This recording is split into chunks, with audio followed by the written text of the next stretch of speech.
안녕하세요. 네, 이번 시험 발표를 맡을 오주원입니다. 네, 제 소개 먼저 드리면요. 저는 카카오 엔터테인먼트 소속의 AI 소속의 AI 엔지니어이고요. 현재 캐릭터 페르소나라는 프로젝트를 진행하고 있습니다. 이 프로젝트는 카카오 엔터테인먼트가 서비스하고 있는 웹소설 웹툰 작품 속의 캐릭터가 유저와 실시간으로 의사소통을 할 수 있게 하는 서비스고요. 아직 출시 전이라 어떤 형태인지 자세히 공유드릴 수는 없지만 LML 기반의 실시간 인터랙션 서비스를 구축하고 있습니다. 이 서비스를 설계하면서 여러 가지 고려할 사항들이 많았는데요. 오늘 이 시간에는 지원 시간이 최소화된 서비스를 제공하기 위해 고려했던 여러 최적화 요소들을 여러분께 공유드리려고 하고 있습니다. 이 발표는 LML 애플리케이션 최적화 중에서 속도 최적화에 초점을 맞추고 있고요. 이를 위해서 추론 구조에 대해 설명을 할 예정입니다. LML 중에서도 GPT나 라마 등 오토 리그레시브 모델을 디코더 온리 트랜스포머 아키텍처로 구현한 LML로 한정화해서 공유드릴 예정입니다. 오늘 발표에서 다루지 않는 부분들은 이런데요. 디코더 온리 트랜스포머 아키텍처 외에 다른 LML 아키텍처는 다루지 않고요. 파인 튜닝 등 모델 학습과 관련된 내용도 다루지 않습니다. 또한 증류 등을 통해서 모델 경량화를 통한 속도, 최적화도 다루지 않습니다. 한정된 발표 시간 관계상 트랜스포머 아키텍처에서 중요하다고 여겨지는 부분들도 이번 주제와 관련 없다면 생략하거나 간략화하여 설명할 예정이니 참고 부탁드립니다. LML을 활용한 다양한 애플리케이션들이 있는데요. 그중 코파일럿이나 퍼블릭시티 같은 서비스들은 유저의 요청에 바로 응답해야 하는 애플리케이션들입니다. 유저 요청 전에 미리 추론해서 제공할 결과를 만들어두고 그것을 제공하는 게 아니라 유저한테 요청이 오면은 그 요청 기반으로 추론해서 응답하는 형태의 실시간 애플리케이션입니다. 챗봇이나 버추얼 휴먼 같은 LML 애플리케이션들도 있는데요. 이 애플리케이션은 유저와 실시간으로 의사소통이 필요하기 때문에 즉각적인 응답이 더더욱 중요합니다. 이런 실시간 LML 애플리케이션들은 유저의 요청과 그 응답 사이에 모델 추론이 필요한데요. 자원을 효율적으로 사용하면서 요청 처리량을 늘리고 응답 지연 시간을 어떻게 단축할 수 있을지에 대한 고민이 필요합니다. 이러한 고민이 필요한 실시간 LML 애플리케이션은 다양한 형태로 존재하는데요. 먼저 챗GPT 같은 모델의 응답을 직접적으로 유저에게 제공하는 애플리케이션이 있습니다. 이 형태는 모델을 어떻게 최적화할지 아니면 어떻게 모델을 잘 서빙할지에 초점을 맞춰 응답 속도를 개선하게 되고요. 다음으로 LM의 외부 데이터를 이용하는 형태가 있습니다. 모델의 성능이 가파르게 발전하고는 있지만 최신 정보를 모델에 지속적으로 학습시키기는 어렵고요. 모델 학습 데이터로 제공하기 어려운 특정한 데이터들도 존재합니다. 모델이 학습하기 힘든 정보를 이용하고 또 정보 최신화와 할루시네이션 완화를 위해서 LM의 외부 데이터로 LML 추론에 도움을 주는 레그 아키텍처가 많은 LML 애플리케이션들의 기본 선택이 되고 있습니다.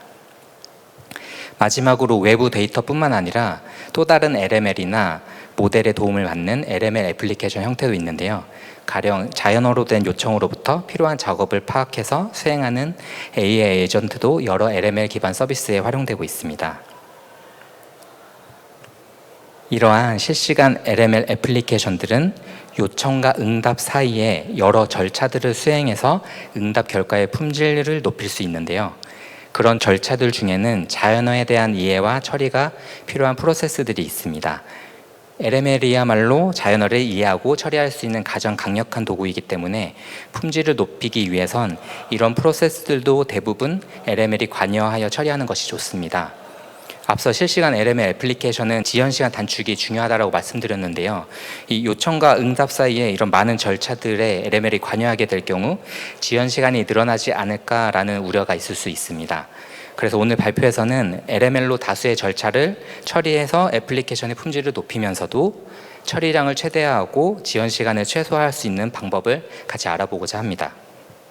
LML을 이용한 애플리케이션 최적화를 위해서 먼저 LML을 이해하고 추론 구조를 파악하는 것이 필요합니다. 오늘 다음 순서로 LML 구조에 대해 파악을 진행해 보려고 하는데요. 캐릭터 페르소나 프로젝트에 적용하고 있거나 혹은 적용을 고려하고 있는 최적화 요소들을 이 LML 구조를 파악하는 중간중간에 같이 공유드리도록 하겠습니다. 먼저 LML의 큰 그림부터 살펴보도록 하겠습니다. LML을 어떻게 이해하는 것이 좋을까요? LML의 이해의 시작점은 바로 텍스트의 다음 단어를 예측하는 모델이라는 것입니다. 이 장표에서 보이는 가을에 놀러가기 좋은 이라는 텍스트를 LML에 넘기면 해당 텍스트의 다음 단어로 적합한 단어들을 LML이 예측합니다. 그런데 우리가 흔히 사용하는 LML 서비스들은 하나의 단어가 아니라 긴 텍스트, 완성된 문장을 응답하는데요. 그런 서비스에 기반이 되는 LML들도 텍스트의 다음 단어를 예측하는 모델이란 정의에서 벗어나지 않습니다. 그러면 어떻게 단어가 아닌 완성된 문장을 응답하는 것이 가능할까요? 이 그림에서 처음에 LML이 오늘 정말이라는 입력을 받아서 오늘 정말의 다음 단어 하루를 예측합니다. 그리고 예측한 하루를 가지고 오늘 정말 하루라는 또 입력을 만들어서 또 LML에게 예측을 시켜서 다음 단어를 예측시키고 오늘 정말 하루가라는 입력을 넣어서 또 다음 단어를 예측하게 합니다. 다음 단어를 예측하는 모델을 활용해서 한 단어를 예측하고 또 그 뒤 다음 단어를 예측하고 계속 반복 예측하여서 문장을 완성하고 단락과 긴 글을 완성하는 것입니다. 이것이 바로 오토 리그레시브 모델입니다. 사실 모든 LML 언어 모델이 이런 구조를 가지는 것은 아닌데요. 지금부터 오늘 우리가 살펴볼 LML을 좀 더 명확하게 정의해 보도록 하겠습니다. 디코더 온리 트랜스포머, GPT, 라마 등 최근 우리에게 익숙한 LML들이 사용하는 아키텍처입니다. 이 아키텍처를 사용하는 LML들은 텍스트의 다음 단어를 예측하여 생성하고 오토 리그레시브 구조로 문장을 완성합니다. 디코더 온리 트랜스포머 아키텍처의 근간이 되는 아키텍처는 바로 이 그림에서 보이는 트랜스포머, 구글에서 2017년에 발표한 아키텍처입니다. 트랜스포머는 크게 인코더, 디코더, 그리고 인코더와 디코더를 연결하는 부분으로 구성되어 있는데요. 트랜스포머의 전체 혹은 일부를 활용하는 여러 언어 모델들이 있습니다. 그중 우리는 여기서 가린 부분들을 제외한 트랜스포머의 디코더만을 활용하는 디코더 온리 트랜스포머에 대해 얘기해 보려고 합니다. 이 디코더 온리 트랜스포머 아키텍처를 좀 더 보기 쉽게 옮겨보도록 하겠습니다. 오늘 발표 내내 이 그림을 반복해서 보게 될 텐데요. 토큰들이 입력되고 또 토큰 하나가 출력됩니다. 그 사이에 모델 웨이트로 추론이 일어나는 트랜스포머 블럭 여러 개가 구성되어 있습니다. 앞서 LML은 다음 단어를 예측한다라고 표현했는데요. 더 정확하게 말씀드리면 단어가 아닌 토큰이 LML의 예측 단위입니다. 이 토큰에 대해서는 이후 자세히 설명드리겠습니다. 이 여러 토큰들이 입력되면 하나의 토큰이 출력되는 구조를 볼 수 있습니다. 그리고 오토 리그레시브 디코딩 부분을 주목해 보면 출력된 토큰이 입력 토큰들 뒤에 추가되는 것을 볼 수 있습니다. 시퀀스 생성이 완성되기 전까지 출력 토큰이 기존 입력 시퀀스 뒤에 추가되며 계속 다음 토큰 추론 작업이 반복해서 이루어지게 됩니다. 어떤 문장 시퀀스가 LML 추론 한 번으로 생성되는 것이 아님을 알아야 됩니다. 생성할 토큰 수가 많으면 많을수록 LML의 추론 횟수도 늘어나고요. 반대로 생성할 토큰 수가 적으면 LML의 추론 횟수도 줄어듭니다. 이 사실을 가지고 첫 번째 최적화 포인트를 살펴보도록 하겠습니다. 첫 번째 최적화 방법은 클로즈드 퀘스천입니다. 먼저 해당 최적화를 적용하기 위한 유즈 케이스를 살펴보겠는데요. 실시간 LML 애플리케이션들은 요청과 응답 사이에 여러 절차들을 수행하여서 응답 결과의 품질을 높일 수 있는데 여기서 특정 절차를 LML을 이용해 수행한다고 하면 어떻게 할 수 있을까 살펴보겠습니다. 가령 특정 데이터 소스로부터 관련된 정보를 찾아서 답변을 주는 애플리케이션이 있다고 가정해 보겠습니다. 여기서 어떤 과목을 좋아해? 라는 질문을 하면은 데이터 소스로부터 김밥을 좋아한다라는 그 문구가 들어간 김밥을 좋아한다라는 문장과 그리고 과목이라는 단어와 의미적으로 유사한 국사가 들어간 역사에 관심이 많아 국사 시간이 기다려진다라는 두 문구를 검색했다라고 가정해 보겠습니다. 여기서 김밥을 좋아한다라는 문장은 사실 이 질문과 관련 없는 문장입니다. 이렇게 키워드 검색이나 혹은 인베딩 유사도 검색 등 여러 검색 도구를 잘 활용하더라도 관련 없는 정보가 검색되는 경우가 종종 있습니다. 여기서 김밥을 좋아한다라는 문장을 걸러야 하는데요. 자연어를 잘 이해하고 있는 LML을 사용하면 관련성 있는 문구를 더 잘 구분해낼 수 있습니다. 이런 프롬프트 같지요. 관련된 정보를 필터링하기 위해서 다음과 같은 프롬프트를 사용하고 또 다음과 같은 출력을 얻을 수 있는데요. 이런 형태의 프롬프트는 오픈 퀘스천이고 답변도 오픈된 형태로 출력되고 출력할 토큰 수도 많고 또 답변 형태도 예측이 안 됩니다. 아까 생성한 토큰 수가 많을수록 LML 추론 횟수도 늘어난다고 하였는데요. 오픈 퀘스천은 이 추론 횟수가 너무 많다라는 문제를 가지고 있습니다. 이 질문 형태를 다음과 같이 바꿔보겠습니다. 앞선 프롬프트를 이렇게 클로즈 퀘스천으로 변환해서 사용할 수 있습니다. 오픈 퀘스천 대비 출력 토큰 수가 아주 적은 걸 볼 수 있는데요. 아주 간단하면서도 큰 효과를 볼 수 있는 방법입니다. 보여드린 관련 정보 필터링 작업뿐만 아니라 정보 간 우선순위 부여, 유해 정보 감지 혹은 요청 의도를 분석하는 등 여러 태스크들을 프롬프트를 잘 설계하면 클로즈 퀘스천 방식으로 만들 수 있습니다. 오픈 퀘스천과 클로즈 퀘스천의 성능을 비교해 볼 건데요. 다음은 공개되어 있는 GPT-4.5의 토큰 생성 속도를 기준으로 산정해 본 소요 시간입니다. 왼쪽에 있는 오픈 퀘스천 답변의 경우는 토큰 수가 38개, 오른쪽 클로즈 퀘스천의 경우는 토큰 수가 1개로 프롬프트 프로세싱 단계를 제외하고 시퀀스 완성 시간을 측정했을 경우 이만큼의 차이가 날 수 있다라고 참고할 수 있습니다. 이제 LML의 입력 부분을 살펴보겠습니다. 입력 단계에서는 입력 텍스트를 여러 토큰으로 분리하고 각 토큰을 임베딩으로 전환하여서 트랜스포머 블럭들에 넘기게 됩니다. 여기서 말하는 토큰과 토큰 임베딩이 무엇일까요? 먼저 토큰은 시퀀스를 구성하는 최소 단위입니다. 연속된 토큰이 모여서 시퀀스를 구성하게 됩니다. 언어 모델에서의 시퀀스는 연속된 텍스트, 즉 문장이나 문단으로 볼 수 있습니다. 언어 모델에서 토큰을 단순히 단어 기준으로 구분할 수도 있는데요. 그런데 이렇게 할 경우 용어 사전에 미리 정의되어 있지 않은 단어가 등장하면 처리하는 데 문제가 있습니다. 단순히 캐릭터 하나나 바이트 단위로 분리할 수도 있는데요. 이렇게 할 경우는 토큰 수가 너무 많아지게 되는 문제가 있습니다. 다음으로 화이트 스페이스로 토큰 경계를 구분하는 방법도 있는데요. 그런데 그렇게 할 경우 언어 특성이나 텍스트 종류에 따라 토큰 단위가 들쭉날쭉할 수 있습니다. 대다수 LML들에 사용하는 토큰 구분 방식은 서브워드 베이스드 방식입니다. 단어를 더 작은 단위의 의미 있는 단위로 쪼개는 방식입니다. 서브 워딩을 위해 형태소 분리 등 룰 베이스 방식을 생각해 볼 수도 있는데요. 주로 통계적으로 어떤 글자들끼리 자주 붙어 있는가 여부로 서브 워딩을 하도록 토크나이저를 만들게 됩니다. 다음으로 토큰 임베딩에 대해 알아보겠습니다. 임베딩은 어떤 정보를 표현하기 위한 일종의 인코딩이라고 보시면 됩니다. 토큰 임베딩은 각 토큰을 벡터로 치환하는 것을 말합니다. 이렇게 치환한 토큰 벡터가 매우 고차원적인 공간의 좌표라고 한다면 비슷한 의미를 가지는 토큰 벡터들은 학습에 의해 해당 공간에서 서로 가까운 곳에 위치하는 경향을 가지게 됩니다. 학습이 진행되면서 각 토큰의 벡터 값은 모델이 문맥적, 의미적 유사성을 반영할 수 있도록 업데이트 되는데요. 따라서 여기 보이는 즐겁다와 엔터테인먼트 같은 의미적으로 유사한 단어들이 임베딩 공간에서 서로 가까운 벡터로 표현되게 됩니다. 입력 처리 과정을 더 자세히 살펴보겠습니다. 먼저 주어진 입력 시퀀스로부터 각 토큰을 분리합니다. 여기서는 오늘, 날씨, 가, 어때 이렇게로 네 개의 토큰으로 분리가 되었고요. 그리고 각 토큰을 아주 고차원의 벡터로 변환합니다. 이를 토큰 임베딩이라고 하고요. 그 이후 시퀀스 내에 해당 토큰 위치를 반영하는 포지셔널 인코딩 정보를 토큰 임베딩에 더하게 됩니다. 이렇게 나온 최종 벡터가 트랜스포머 블럭으로 넘어가게 됩니다. 우리는 앞서 추론해야 하는 토큰 수가 전체 시퀀스 생성 속도에 큰 영향을 준다라고 알아보았는데요.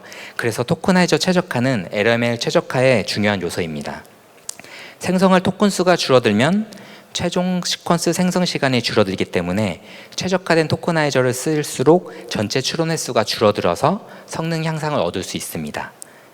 불과 작년, 올해 초까지만 하더라도 한국어 텍스트에 최적화된 토커나이저를 제공하는 LML이 부족했습니다. 그래서 그때는 한국어에 최적화된 토커나이저로 학습시켜 사용하는 것만으로도 한국어 생성 속도를 많이 향상시킬 수 있었는데요. 그러나 현재는 대다수 메이저 LML들에서 제공하는 토커나이저는 한국어에 꽤 최적화가 잘 되어 있습니다. 하지만 특정 도메인이나 일반적이지 않은 용어들을 텍스트 생성에 많이 사용하는 케이스의 경우는 자체 용어집으로 토커나이저를 최적화한다면 성능 향상을 얻을 수 있으니 여전히 고려해 볼 수 있는 최적화 옵션입니다. GPT-4 토커나이저와 GPT-4.5에서 사용한 토커나이저 성능을 비교해보면 다음과 같은데요. 우선 모델과 토큰 생성 속도는 동일하다고 가정하고 토커나이저만 다르다고 가정을 하겠습니다. 그렇게 하고 여기 나와 있는 이 문구 시퀀스를 생성한다로 가정했을 때 시퀀스 생성 시간은 GPT-4 토커나이저 기준 약 1.3초, 그리고 GPT-4.5 토커나이저를 사용할 경우 약 0.6초의 시간이 걸리게 됩니다. 다음으로 LML 출력 부분을 살펴보도록 하겠습니다. 트랜스포머는 여러 개의 트랜스포머 블럭으로 구성되어 있습니다. 여기서 마지막 트랜스포머 블럭에서 출력한 히든 스테이트를 이용하여 출력 토큰을 샘플링하게 됩니다. 트랜스포머의 마지막 레이어에서 나오는 최종 히든 스테이트를 모델은 다음에 올 토큰의 임베딩과 유사한 벡터로 만들어냅니다. 하지만 그 자체가 다음 토큰의 임베딩과 동일한 것은 아니고요. 이 벡터는 다음 토큰의 임베딩을 직접 나타내는 것이 아니라 다음 토큰이 무엇일지 예측하기 위해 여러 토큰들과 비교되는 벡터라고 보시면 됩니다. 가령 다음과 같은 김치와라는 텍스트 다음에 올 토큰 예측을 위해 트랜스포머는 김치와 라면 또는 김치와 수육이라는 텍스트를 완성시키는 김치 또는 수육 토큰과 유사한 벡터를 만들어내게 됩니다. 최종 히든 스테이트와 유사한 토큰들을 찾기 위해서 전체 토큰의 임베딩이 들어있는 임베딩 매트릭스와 최종 히든 스테이트의 내적 연산을 하게 됩니다. 여기서 최종 히든 스테이트와 유사한 토큰들은 높은 값을, 그리고 유사하지 않은 토큰들은 낮은 값을 가진 결과를 얻을 수 있습니다. 이 결과값들은 로짓 함수의 값, 즉 음의 무한대에서 양의 무한대 값으로 표현되는데요. 로직 함수 값들을 노멀라이제이션 하여서 각 토큰에 대한 확률 분포를 얻을 수 있고요. 이를 통해 예측할 다음 토큰을 결정할 수 있습니다. 그렇다면 이 출력 단계에서 이 로직 함수 값을 의도적으로 조정한다면 어떻게 될까요? 이 프롬프트에서 기대하고 있는 출력 값은 1 또는 2입니다. 1 또는 2 외 나머지 토큰들의 로직 값을 이렇게 음의 무한대로 치환할 수 있습니다. 소프트맥스 함수로 로직 값을 확률 분포로 변환하기 때문에 음의 무한대로 치환한 토큰의 확률은 0이 되어 해당 토큰이 출력될 가능성이 완전히 배제되게 됩니다. 이는 모델이 해당 토큰을 절대로 선택하지 않도록 강제하는 효과를 가지게 되고요. 이렇게 해서 이 프롬프트를 통해 얻고자 기대하는 토큰 1 또는 2가 반드시 모델 출력으로 나오게 됩니다. 이렇게 살펴본 출력 부분을 통해서 다음 최적화를 살펴볼 수 있습니다. 스트럭처드 아웃풋입니다. 우선 스트럭처드 아웃풋 최적화가 쓰이게 되는 유즈 케이스부터 살펴보도록 하겠습니다. 제이슨은 대표적인 데이터 직렬화 형식인데요. LML의 출력을 구조화하여 사용할 때 제이슨을 이용하는 경우가 많이 있습니다. LML의 출력을 제이슨 형식으로 얻기 위해서는 어떻게 할 수 있을까요? 네, 제일 쉽게 생각해 볼 수 있는 방식은 프롬프트에 제이슨 포맷으로 출력해줘 라고 명시하는 것입니다. 이런 프롬프트도 사실 꽤 잘 작동하는데요. 그러나 이 방식은 두 가지 문제점을 가지고 있습니다. 첫 번째로 항상 원하는 형식으로 출력 되리라는 보장을 할 수 없고요. 두 번째로는 속도 측면의 단점을 가지고 있습니다. 속도 측면에서 어떤 단점을 가지고 있는지 살펴보겠습니다. 제이슨 포맷으로 출력해줘 라는 프롬프트를 통해 출원 시 LML은 제이슨에서 부수적인 토큰들, 대괄호나 키네임 등도 같이 출원하게 됩니다. 여기서 보면 LML이 제이슨 형식을 시작하는 대괄호를 먼저 출원하고 있는 걸 볼 수 있고요. 그 다음으로 키네임 시작을 알리는 큰 따옴표를 출원하고 있습니다. 또 다음으로 키네임인 네임을 출원하고 있고요. 이런 식으로 모든 부수적인 토큰들을 LML이 추론하기 때문에 전체 출력 시 오랜 시간이 걸리게 됩니다. 사실 이 제이슨 형식은 이 형식에서 우리가 원하는 핵심 컨텐츠는 각 키에 해당하는 값입니다. 형식을 구성하는 대괄호와 키네임 등은 제이슨 형식으로부터 이미 우리가 알 수 있는 값들입니다. 이미 알고 있는 이 값들을 출력하기 위해서 굳이 LML의 추론까지 이용할 필요는 없습니다. 스트럭처드 아웃풋을 이용해서 이를 개선할 수 있는지, 어떻게 개선할 수 있는지 알아보도록 하겠습니다. 우선 주어진 형식으로부터 이미 우리가 알고 있는 값들은 입출력 단계에서 추론을 거치지 않고 바로 직접 집어넣으면 됩니다. 그리고 키값만 LML에 추론을 맡기면 됩니다. 이렇게 할 경우 이 제이슨의 경우는 LML 추론 단 2번만으로 원하는 제이슨 결과를 얻을 수 있습니다. 여기서 한 가지 더, 이 값 출력 시 해당 값의 형식을 강제하기 위해서 로짓 함수 값 제어를 해주면 선언한 형식에 완벽하게 맞는 출력이 보장됩니다. 예를 들어 name 값 추론 시 영문 대소문자의 모든 토큰들의 로직 값을 음의 무한대로 치환하고요. 또 age 값 추론 시에는 숫자의 모든 토큰의 로직들을 음의 무한대로 치환하면은 형식에 맞는 값만 출력하도록 유도할 수 있습니다. 스트럭처드 아웃풋을 사용했을 때와 사용하지 않았을 때 성능을 비교해 보도록 하겠습니다. 장표 왼쪽에 있는 제이슨 객체를 생성한다고 가정했을 때 오픈AI의 GPT-4o 토크나이저 기준 스트럭처드 아웃풋을 쓰지 않은 경우는 33개의 토큰 추론이 필요하고요. 스트럭처드 아웃풋을 사용하면 9개의 토큰만 추론하면 됩니다. 공개되어 있는 GPT-4o의 속도를 기준으로 토큰 생성 속도를 산정해 보면 다음과 같습니다. 형식에 따라 달라지겠지만 제이슨 형식 출력 시 스트럭처드 아웃풋을 안 쓸 이유가 없는 속도 차이입니다. 이 스트럭처 아웃풋을 어떻게 사용할 수 있을까요?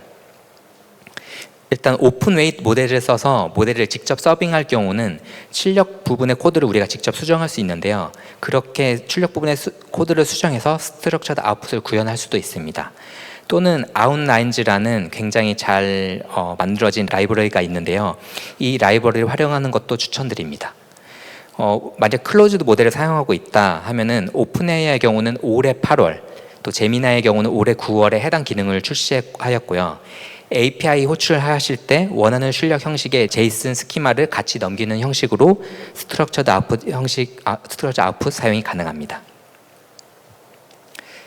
이제 마지막으로 LML 입력과 출력 사이에 실제적인 추론이 일어나는 LML 내부를 살펴보도록 하겠습니다.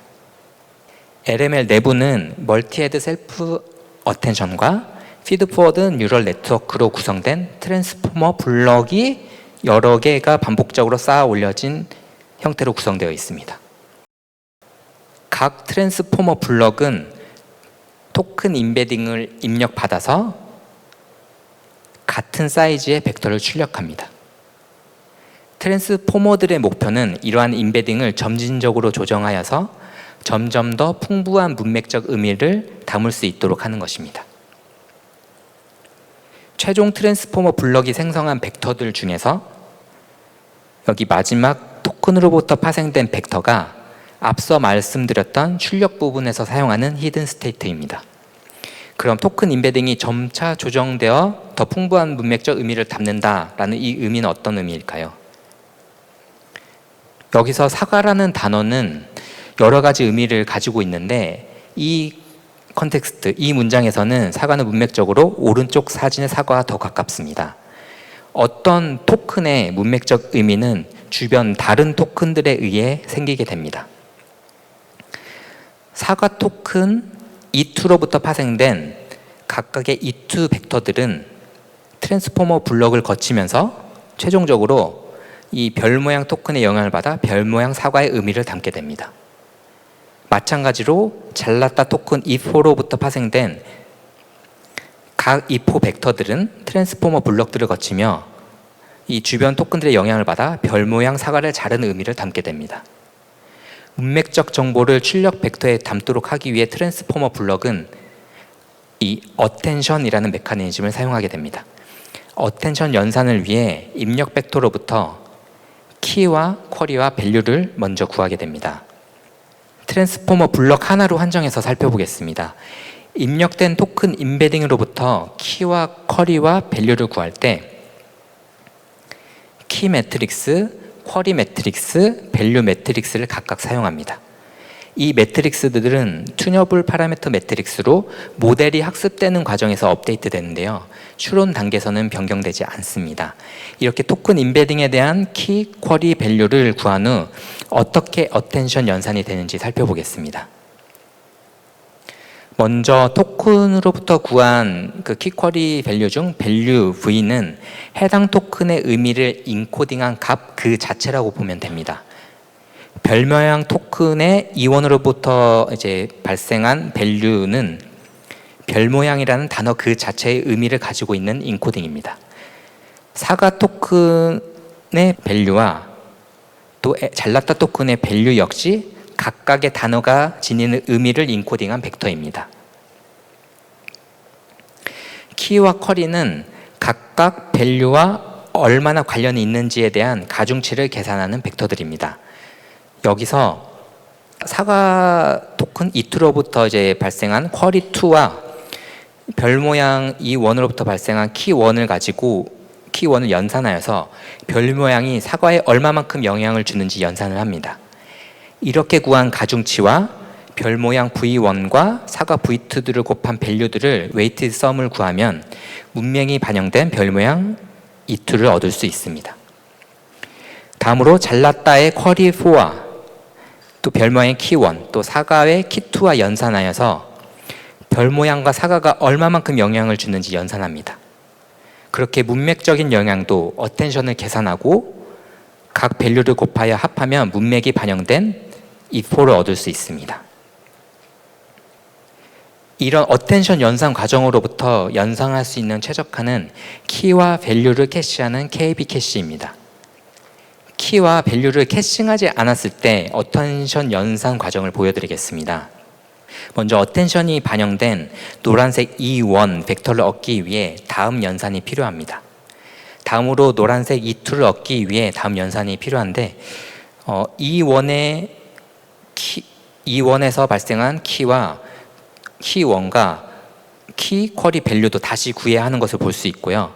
E1의 키와 쿼리와 밸류를 다시 구하는 이유는 E2를 구하기 위해 수식에 키1과 밸류 1이 필요하기 때문입니다. 또한 노란색 E1도 E2를 구할 때 다시 구해야 하는데요. 이 트랜스포머 블럭이 아니라 다음 트랜스포머 블럭에서도 E1에서 파생된 임베딩으로부터 키와 쿼리와 밸류를 얻어야 하기 때문입니다. 이렇게 마찬가지로 E3, E4를 구할 때도 앞선 디코딩에서 이미 구했던 E1, E2, E3와 관련된 연산을 반복해서 해야 합니다. 이렇게 어텐션 연산뿐만 아니라 여기서 중요한 것은 다음 어텐션 레이어에 이 노란색 임베딩 결과물들을 바로 넘기는 게 아니라 그 사이에 위치한 피드포드 네트워크를 거쳐서 넘겨야 하게 되는데요. 이렇기 때문에 현재 토큰뿐만 아니라 선행 토큰들에 대한 임베딩들도 각각 피드포드 네트워크 연산이 필요하다는 것을 알 수 있습니다.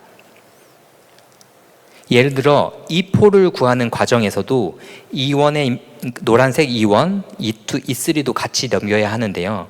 이렇게 다 같이 넘기는 경우는 제각각 피드포드 네트워크 연산을 수행해야 합니다. 이제 키와 밸류를 캐싱했을 때 연산을 살펴보도록 하겠습니다. E1을 구하면서 연산한 키1과 밸류 1을 캐싱해 둡니다. 다음 E2를 구할 때는 캐싱한 키1과 밸류를 캐시해서 가져다 쓰기 때문에 E1에 대한 키와 밸류를 구하는 연산이 따로 필요 없습니다. 또한 노란색 E1도 이 시점에서 구하지 않아도 되는데요. E1이 필요한 이유는 이 다음 트랜스포머 블럭에서 캐싱된 이제 키와 밸류를 사용하면 되기 때문입니다. 이런 식으로 선행 토큰에 대한 키와 쿼리와 밸류를 구하는 연산을 하지 않아도 되고 또 선행 토큰들에 대한 피드포워드 네트워크 연산도 안 해도 됩니다. 예를 들어서 이렇게 E4 토큰의 다음 토큰을 구할 때는 노란색 E4만 피드포워드 네트워크로 넘겨 연산하기 때문에 연산량이 KB 캐시를 사용하기 전 대비 많이 줄어들게 됩니다. 그래서 KB 캐시를 사용했을 때 얼마나 빠른가를 확인하기 위해서 허깅페이스에서 벤치마크한 자료를 가져와 보았습니다. 라마2 7빌리언 모델을 양자음 모델, 즉 아주 가벼운 모델로 테스트한 결과이고요. 30개의 토큰 생성 시간이 2배 이상 차이 나는 것을 볼 수 있습니다. 이것보다 만약 더 무거운 모델을 사용하는 경우 이것보다 훨씬 더 큰 시간이 걸리게 됩니다. 따라서 이 KB 캐시는 사실 LML 추론 시 거의 필수 요소나 다름없습니다. KB 캐시가 디폴트라는 가정하에 몇몇 최적화 요소들을 다뤄보도록 할 텐데요. KB 캐시와 관련하여서 알아볼 수 있는 최적화는 병렬 처리에 대한 최적화입니다. 학습에서 뿐만 아니라 LML 서빙 시 대부분 GPU를 사용하여 구동을 하고 있습니다. GPU는 같은 유형의 작업을 병렬로 처리하는 데 최적화되어 있습니다. 그래도 시퀀스 하나 기준으로는 토큰을 순차적으로 생성할 수밖에 없습니다. 그러나 서로 다른 시퀀스는 각 토큰 생성이 서로 독립적이기 때문에 토큰 생성을 동시에 병렬로 처리할 수 있습니다. GPU가 병렬 처리를 잘 할 수 있음에도 불구하고 LML 시퀀스를 병렬 처리하는 데 병목이 되는 부분이 있습니다. 바로 KB 캐시입니다. KB 캐시를 사용하면 극적으로 추론 속도가 빨라지지만 KB 캐시가 차지하는 GPU 메모리 양이 상당합니다. 그래서 대부분 GPU 프로세서 자원이 넉넉하게 남더라도 KB 캐시가 들어간 GPU 메모리 공간이 부족하여서 들어갈 수 있는 메모리 공간이 부족해서 동시에 처리할 수 있는 시퀀스 수에 제한이 생기게 됩니다. 그래서 KB 캐시가 메모리를 점유하는 공간을 줄일 수 있다면 동시에 처리할 수 있는 시퀀스 수가 늘어나고 서비스 전체의 스루풋 향상을 얻을 수 있습니다. KB 캐시를 효율화하는 많은 연구들과 프로젝트들이 있는데요. 그 중에서 가장 대표적인 솔루션 하나만 소개하도록 하겠습니다. KB 캐시가 메모리를 효율적으로 사용하지 못하는 대표적인 문제는 메모리 파편화입니다. 시퀀스 생성 전 미리 KB 캐시에서 사용할 메모리를 시퀀스별로 점유하게 됩니다. 이때 시퀀스 생성 시 사용하지 않는 메모리는 의미 없이 해당 시퀀스가 메모리에서 정리되기 전까지 낭비되게 됩니다. 하나의 시퀀스 생성 종료 후 메모리에서 정리되게 될 때 다음과 같은 공간이 비게 되는데요. 비게 된 공간 대비 다음 생성 시퀀스의 크기가 크다면 해당 공간을 활용하지 못하고 다른 메모리 공간을 찾아 점유해버리게 됩니다. 이렇게 이 공간은 적절한 시퀀스 생성이 일어날 때까지 낭비되게 됩니다.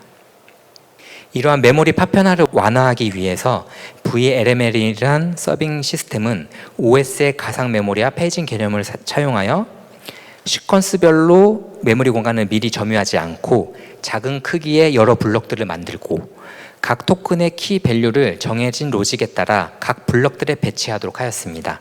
각 블럭들은 연속된 공간에 둘 필요가 없기 때문에 메모리 파편화를 완화할 수 있습니다.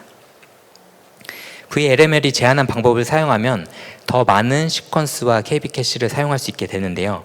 VLML을 발표했던 논문에 있는 성능 비교 자료를 가져와서 보겠습니다. 에이벡 머신에서 13빌리언 모델을 서빙할 때 기존 방식으로 KB 캐시를 관리할 때 대비 토큰 처리량이 약 3배 정도로 늘어났고요. 또 최대로 처리할 수 있는 시퀀스 량도 늘어난다라고 명시되어 있습니다. VLML 접근 방식 외에도 KB 캐시를 효율화하는 여러 방식들이 있습니다. KB 캐시를 효율화할수록 처리량이 늘어나기 때문에 VLML을 비롯한 여러 다른 방식들도 관심 있게 지켜보는 게 좋습니다. KB 캐시를 효율화하는 방법 외에 병렬 처리를 최적화하는 다른 접근 방법이 있습니다. 이 방법을 상한을 살펴보기 전에 트랜스포머 블럭 연산을 프롬프트 프로세싱 단계에서 일어나는 연산과 토큰 제너레이션 단계에서 일어나는 연산으로 구분하여 먼저 살펴보도록 하겠습니다. 프롬프트 프로세싱 단계는 말 그대로 LML에 입력한 프롬프트를 처리하는 단계입니다. 토큰 제너레이션 단계는 주어진 입력을 기반으로 토큰을 오토 리그레시브하게 생성하는 단계입니다. 먼저 프롬프트 프로세싱 단계에서는 입력 시퀀스의 각 토큰을 이미 다 알고 있기 때문에 모든 연산을 이렇게 한꺼번에 처리하는 것이 효율적입니다. 토큰 제너레이션 단계에서는 토큰이 순차적으로 생성돼서 입력으로 들어오기 때문에 순차적인 연산이 필요합니다. 이 장표 앞선 이제 프롬프트 프로세싱 단계에서 연산한 키1, 키2, 키3, 키4, 또 밸류1, 에서 밸류 4까지를 KB 캐시에서 가져와 활용하는 것을 볼 수 있습니다. 앞서 GPU 사용 시 여러 시퀀스에 대해선 병렬로 처리하는 것이 효과적이다라고 말씀드렸는데요. 병렬 처리는 이 토큰 제너레이션 단계에서 토큰이 하나씩 생성되는 단위로 배치를 구성하는 것이 일반적입니다. 토큰 제너레이션 단계를 중심으로 배치를 구성할 때 프롬프트 프로세싱 단계는 어떻게 할 것인가에 대한 여러 접근 방법이 있습니다. 먼저 프롬프트 프로세싱이 필요한 경우 토큰 제너레이션 배치를 멈추고 프롬프트 프로세싱을 우선 먼저 처리한 후 배치를 다시 시작하는 VLML이 사용하는 방식이 있고요. 다음으로는 프롬프트 프로세싱 단계를 기존 제너레이션 단계 배치에 같이 넣는 오르카에서 사용하는 방식이 있습니다. 마지막으로는 딥스피드 패스트젠에서 사용하는 방식이 있는데요. 프롬프트 프로세싱 단계를 최대한 제너레이션 단계와 유사하게 쪼개는 방식을 사용하고 있습니다. 이 첫 번째 VM에서 사용하는 방식은 이 프롬프트 프로세싱 하는 동안 이 제너레이션 배치가 멈추게 되는 단점을 가지고 있고요. 오르카에서 사용하는 방식은 프롬프트 프로세싱 단계와 제너레이션 배치를 같이 돌리지만 제너레이션 배치가 같이 늘어지게 되는 단점을 가지고 있습니다. 반면에 이제 딥스피드에서 제한한 방식은 최대한 프롬프트 프로세싱 단계에서의 지연 시간을 최소화하는 방식입니다. 다음은 딥스피드 패스트젠에서 제시한 성능 비교표인데요. 2600개의 토큰 프롬프트와 60개 토큰의 응답의 경우 VLML 대비 약 2배 정도로 토큰 처리량이 높은 것을 확인할 수 있습니다. 이렇게 결과 차이가 나는 이유는 딥스피드 패스트젠이 제한하는 배치 처리 방식이 긴 프롬프트와 짧은 응답 방식에 유리하기 때문입니다. 따라서 프롬프트 프로세싱 단계를 다루는 여러 접근 방식을 잘 파악하고 각 유즈 케이스에 맞는 최적화 방법을 선택하는 것이 중요합니다. 자, 이제 마지막 최적화 방법인 프리픽스 공유에 대해 말씀드리겠습니다. 이 프롬프트 두 개는 일부를 제외하고는 거의 동일한 프롬프트입니다. 프롬프트가 유사하거나 똑같다면 앞서 얘기 나눈 KB 캐시를 글로벌하게 다 같이 쓰면 성능이 좋아지지 않을까라고 이제 생각해 볼 수 있는데요. 하지만 KB 캐시는 하나의 시퀀스 생성하는 과정 중에만 사용됩니다. 서로 다른 시퀀스 사이에는 KB 캐시를 공유할 수 없는 게 기본인데요.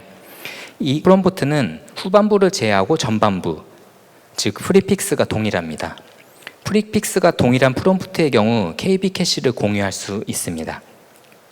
어텐션 연산을 다시 살펴보면 선행 토큰으로부터 파생된 값만 현재 토큰 연산에 사용됨을 알 수 있습니다. 예를 들어서 여기서 E2에 대한 어텐션 연산 시 E1, E2에서 파생된 정보는 살펴보지만 후행 토큰인 E3, E4 정보는 살펴보고 있지 않습니다. 여기서 E3, E4에 대한 어텐션 가중치를 이렇게 마스킹해서 어텐션 문맥 반영에 사용하지 않습니다. 디코더 온리 트랜스포머에서는 이 후행 토큰에 해당하는 어텐션 가중치를 마스킹하기 때문에 이를 이제 디렉셔널 어텐션 혹은 이제 코잘 메커니즘으로 부르는데요. 후행 토큰이 현재 토큰 어텐션 연산에 반영되지 않기 때문에 후행 토큰이 무엇이 오든 현재 토큰까지 연산된 문맥 정보는 바뀌지 않는다는 얘기가 됩니다. 즉 어떤 입력의 앞부분이 동일하면 캐싱하는 키와 밸류는 동일하다는 말이 되고요. 변하지 않는다는 사실을 알 수 있습니다. 이러한 특성을 이용해서 프롬프트의 앞부분, 프리픽스가 동일한 시퀀스 사이에는 캐시를 공유하는 방법을 떠올릴 수 있습니다. VLML 논문에서 처음 이 아이디어가 공유되었고요. 청크 어텐션이 발표된 논문에서 구체적인 방법이 제안되었습니다. 이론적으로는 어렵지 않지만 서로 다른 시퀀스 사이에 프리픽스가 동일하다는 것을 자동으로 감지하고 또 캐시를 공유하도록 하는 구현이 만만치 않기 때문에 실험실 밖 프로덕션 레벨에서는 그 구현이 등장하지 않았는데요. 올해 들어서 VLML에 관련 기능이 추가되었고 또 클로즈드 모델에도 최근에 이 기능이 추가되었습니다. 최신 버전의 VLML 사용 시 프리픽스 공유 기능을 다음과 같이 사용할 수 있는데요. 동일한 프리픽스를 자동 감지해 주기 때문에 여기 보이시는 이제 프리픽스 캐싱 툴 옵션 하나만으로도 프리픽스 캐시를 쉽게 공유하여 사용할 수 있습니다. 이 자료는 클로드에서 최근에 공개한 자료인데요. 프리픽스 사용 여부에 따라 프리픽스가 동일한 후속 프롬프트 요청 시 소요되는 시간 차이를 볼 수 있습니다. 클로드에서 언급하기를 프리픽스 공유를 사용하면 비용이 최대 90% 감소, 지연 시간을 최대 85% 감소한다라고 하고 있고요. 오픈 AI에서는 프리픽스 공유를 사용하면 50%의 비용 감소와 프롬프트 프로세싱 타임이 줄어든다라고 하고 있습니다. 이제 발표를 마무리하도록 하겠습니다. 오늘 LML 구조에 대해 같이 살펴보았고요. 그 구조로 여러 최적화 요소를 살펴봤습니다. 토커나이전 최적화, 그리고 클로즈드 퀘스천, 그리고 스트럭처드 아웃풋을 통해서 제이슨 아웃풋을 이제 효율적으로 할 수 있는 방법, 그리고 KB 캐시, 또 KB 캐시의 파편화를 완화해서 병렬 처리, 그 스루풋을 늘릴 수 있는 방안, 그리고 프롬프트 프로세싱을 처리하는 여러 배치 전략들에 대해서 알아보았고요. 마지막으로 프리픽스 공에 대해 알아보았습니다. 이제 AI 분야는 급변하고 있고 새로운 기술들이 쏟아져 나오고 있는데요. 그런 기술들, 방법들을 그냥 막 무작정 적용하는 것이 아니라 구조와 원리를 알면 그런 좋은 플랫폼, 라이브러리, 도구 선택이 가능하고요.